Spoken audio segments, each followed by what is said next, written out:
A rise in cases of an infectious disease has the Centers for Disease Control and Prevention issuing a warning that cases of leprosy are surging in parts of Florida. They're concentrated really in 6 states, but Central Florida is the big area where there's just the most cases. Leprosy is a chronic infectious disease that can lead to skin lesions and nerve damage, but doctors say it is treatable. In my career, I think I've treated about 4 patients with leprosy.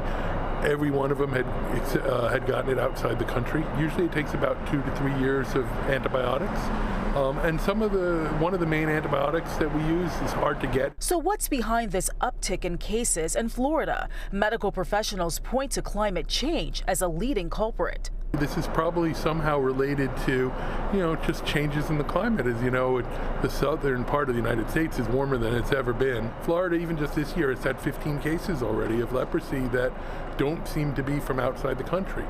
Most of the time, the cases we see are from outside the country. As cases of leprosy continue to rise in Florida, travel agencies are also issuing advice. So in general, what we just recommend is that, in any type of travel, be safe while you're traveling and take out insurance, because if something does happen, then you'll be protected and taken care of. Doctors say for those planning trips to Florida, there's no evidence right now that you should cancel. Even though it's doubled in that area and it's a higher risk there, it's still a very small number of people overall who have gotten it. I wouldn't necessarily say that you need to avoid the area because of it.